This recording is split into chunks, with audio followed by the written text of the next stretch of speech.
দেখেন যে সচিবরা যে উচ্চতর কর্মপদস্থ আমাদের সাথে আজকে এমন করতেছে, অথচ এরা আমার নয়তো আপনার নয়তো ওনার কারো না কারো ছাত্র। এখন সে ছাত্র যদি শিক্ষক দিতে না চায়, এরকম অপদার্থ সচিব দিয়ে কি হবে? ওনারা হঠাৎ করে আসে আমাদেরকে এই অতর্কিত সাউন্ড গ্রেনেড এবং আমার কানের সমস্যা হয়ে গেছে, টিচারদের লাঠি পেটা এবং পানি নিক্ষেপ করা হয়েছে। স্যারদেরকে অনেক অ্যারেস্ট করা হয়েছে। স্যার পড়ে গেছে, তাকে পা দিয়ে পিছিয়ে নেওয়া হয়েছে, তারপর ছাড়া হয় না। আমাদের শুধু একটাই দাবি, কোনো সরকারের বিরুদ্ধে না, কারো বিরুদ্ধে না, শুধুমাত্র আমাদের যে বাড়ি ভাড়া 20% এটাই 13 তারিখে সেটা তারাই মেনে দিচ্ছে। 45% জায়গায় 20%, কিন্তু সেটা না দিয়ে 500 টাকা থেকে আমাদেরকে অপমান করা হয়েছে। এটা শিক্ষক জাতি, আপনারা বলেন 1500 টাকা দিয়ে আজকাল কোথাও বাসা পাওয়া যায়? কোনো একটা বস্তিতে বাসা পাওয়া যায়? সম্ভব না। তাহলে আমরা এটা ঘৃণার অপেক্ষা করি। আর 20% বাড়ি ভাড়া নিয়ে অনেকদিন যাবত তালবানা করতেছে। আমাদেরকে বলছে যে আপনারা শান্তিপূর্ণভাবে আন্দোলন ভেঙে দেন, আমরা আপনাদেরকে সবকিছু দেব। কিন্তু কি করলো, আমরা তার পরিপ্রেক্ষিতে কয়েকদিন আগে মাত্র আমাদেরকে 500 টাকা সরকার ভিক্ষা দিচ্ছে। আমরা কি ভিক্ষা চাচ্ছি সরকারের কাছ থেকে?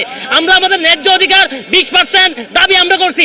আজকে দেখেন যে সচিবরা যে উচ্চতর কর্মপদস্থ আমাদের সাথে আজকে এমন করতেছে, অথচ এরা আমার নয়তো আপনার নয়তো ওনার কারো না কারো ছাত্র। এখন সে ছাত্র যদি শিক্ষক দিতে না চায়, এরকম অপদার্থ সচিব দিয়ে কি হবে? এরকম অপদার্থ মনে করেন যে উদ্বোধন কর্মকর্তা দিয়ে কি হবে?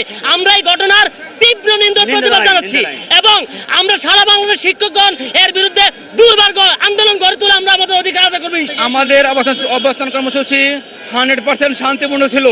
এই শান্তিপূর্ণ কর্মসূচির মধ্যে পুলিশ বাহিনী এসে আমাদের মাউথ পিস ছিনে নেয় এবং আমাদেরকে দাওয়া করে এবং ককটেল ফাটায় এবং জল কামান নিক্ষেপ করে আমাদেরকে ছত্রভঙ্গ করে দেয়।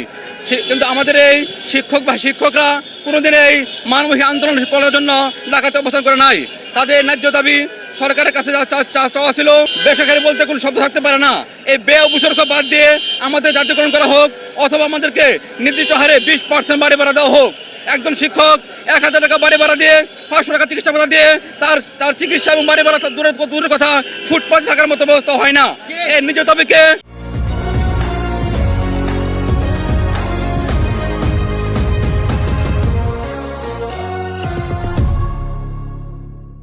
পাশ কাটিয়ে এই পুলিশ বাহিনী আজকে যে ন্যাক্কারজনক ঘটনা ঘটেছে তার জন্য বর্তমান প্রত্যক্ষের কাছে আমরা দাবি জানাই।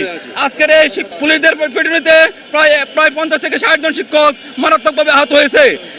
এর তীব্র নিন্দা জানাই এবং অতি দ্রুত এই শিক্ষকদের ন্যায্য দাবি মেনে নেওয়ার জন্য আমি সরকারের কাছে বিনীতভাবে আহ্বান জানাচ্ছি।